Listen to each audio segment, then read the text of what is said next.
flame, heat the pot. Let the water start boiling and give me that soda that you got. Pass the dope and started cooking, nothing but junkies on my block. Nigga be running everywhere because the block is full of cups. Give me your money, give me your brain, coffee it up or give it a train. How many times you nigga wanna see I bust one shot like mine? Little nigga know he changing flow, he but that stinking never show. Running up in the attic and my dope still on the stove. Nigga be born to gas slow, shot him in the face on hot glow. Time in the boy, your nigga gonna die for fucking with my cash flow. So don't fuck with me. I said don't fuck with me. Nigga wanna.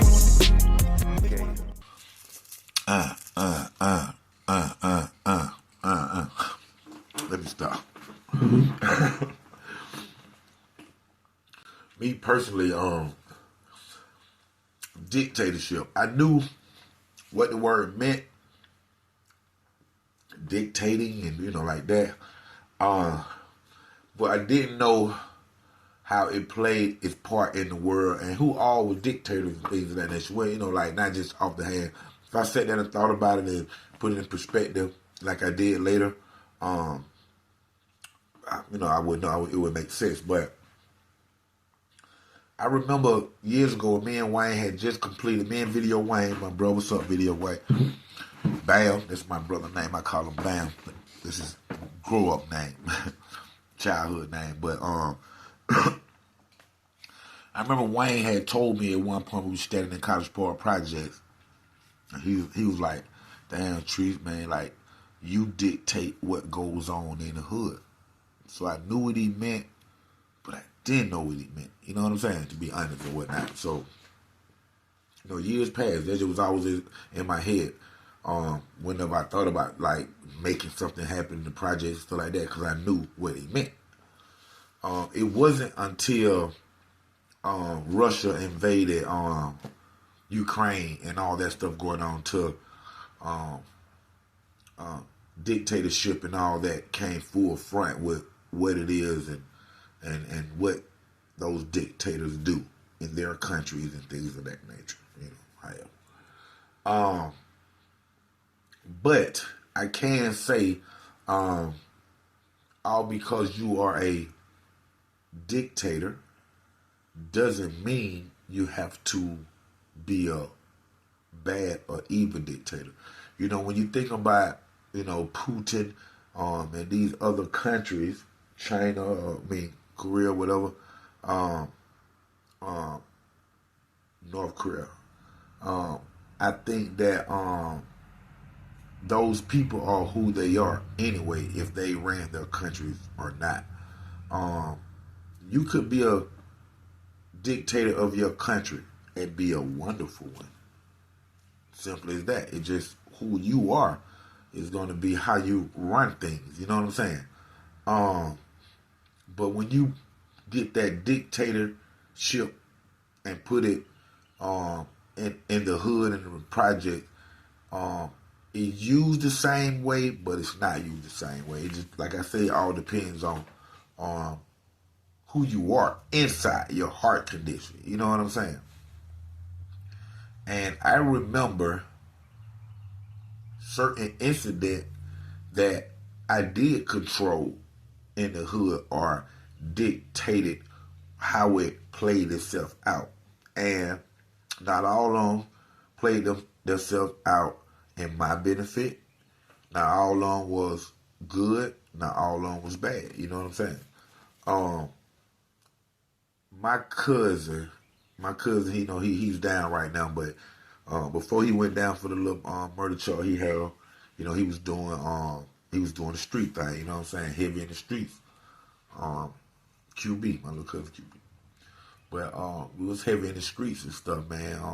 With the yay, the weed, however you want to look at it. And he, he transported, he did his thing. He transported, dropped off, really supplied the whole hood after my brother Maine passed and my cousin C had left the hood. You still had my brother Brandon, and then, Brandon Plug was connected to, was on my side of the family. My little brother on my father's side was plugged with my people on my mother's side of the family, which is my cousin, one of my cousins who I'm talking about right now. And before the murder charge, my cousin called, like I said, he was doing his thing in College Park Projects in East Point, as a supplier, dropping off, however. And in this particular case, he was flagged by the police, you know what I'm saying? Meaning, they seen him ride by, suspicious or whatever the reason were, and he ended up getting pulled over. He ended up getting pulled over by a College Park police officer. And any other cop that been on the force for a minute would have never pulled him over, because they would have seen the car, they would have known who he was. And like I said, it's all about respect, you know what I'm saying? But these new cops and these rookie cops, from one, they trying to make a name for themselves, which, of course, who blame him? You want to make a name for yourself in football and basketball and hockey and in your career. So that's common right there. So he ends up pulling the car over. And it was simply something just for like tint, windows, or something like that. But you have my cousin in the car, and you have one of his right-hand men in the car. And when they get pulled over, my cousin is super dirty. You know what I'm saying? My cousin is super dirty. We talking about like an ounce of marijuana on him, and maybe like between 2 and 4 ounces of powder. Straight up. You know what I'm saying? Then you have a gun in the car. He's a convicted felon. You know what I'm saying? So, of course, both of them decide to bail out. So they bails out. Boom. Doors open. They gone. Police give a chase. 2 suspects get away. When they search the car, they find a few ounces of cocaine, the ounce of weed, a gun. They found the gun that was in there as well. And to top it off, in the dashboard, you had like $3,500 cash, bam, right there in the dashboard. But guess what, you guys? When they both jumped out the car and left all that, you want to know what else was left on the front seat? My cousin's ID. Yep. Simple as that. Boom, look at the ID, got dread, this tall, this, that. The guy who jumped out the driver's seat had dreads. Hey, open the closed book, right? Wrong. So, of course, they impound the car. They got the drugs, they got the money, the guns, and they got the ID. So, the first thing they're going to do is check the ID, see who he is, see if he got any price for drugs, guns, and all that, which he does. Then they're going to go ahead and put warrants on him. You know what I'm saying? But before they get a chance to happen, I get a phone call. I'm at home, chilling, minding my business. I get a phone call. It's Lil' Cuz. Lil' Cuz just explained to me everything that I just explained to y'all on the phone. Treat, man, I couldn't go back down, man. Just like, man. Okay, Lil' Cuz, listen, man, let me see. Just give me a minute, man. I'm going to call you back, man. All right, bet. Boom. Hang up the phone, call my people up there. Sergeant, lieutenants, my people high rank. So I call my people.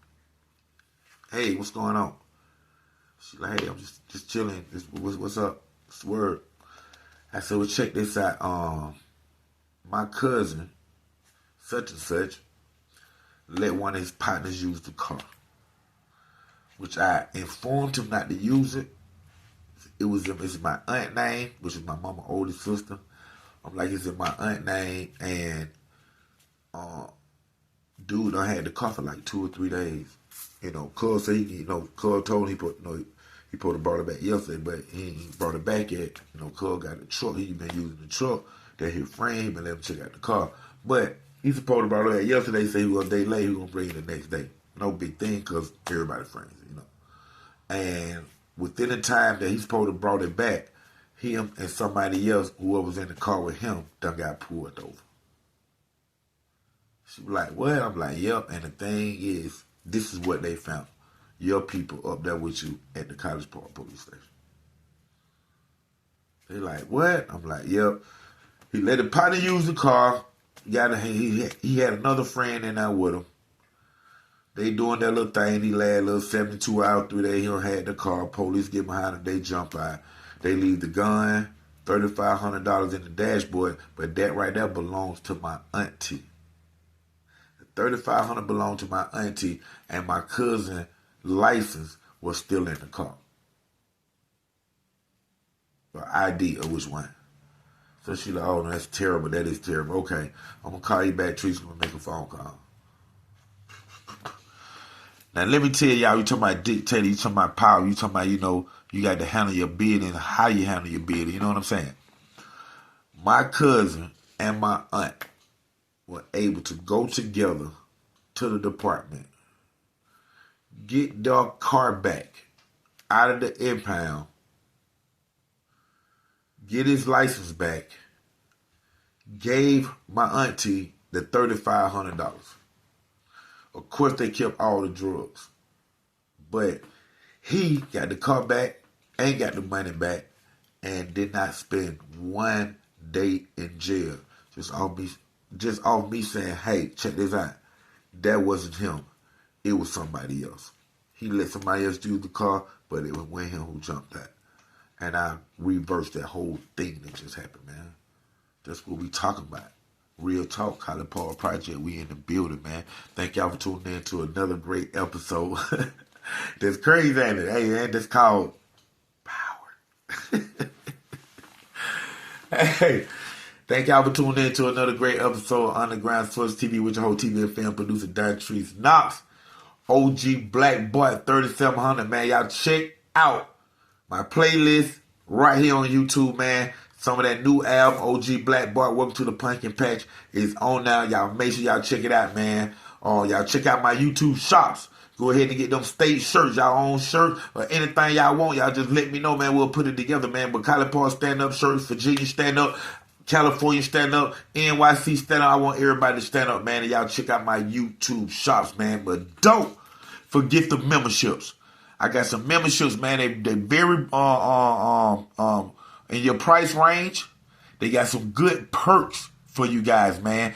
And I just opened up on my memberships where y'all can book me to come out, man. I come out for appearances. I come out for features. I come out for extras and sitcom act or whatever. I come out and host your event, man. I come out like I did, like I said, in Kentucky, Oklahoma, where we just was. I come out to your little special event, man, and while y'all doing y'all thing, man, I sit down, man, gather everybody and tell them a few stories, man. Amaze some of your clients, some of your audience, some of your family. Y'all can book me. Y'all check out those memberships right here on Underground Source TV on YouTube, man. College Park, stand up.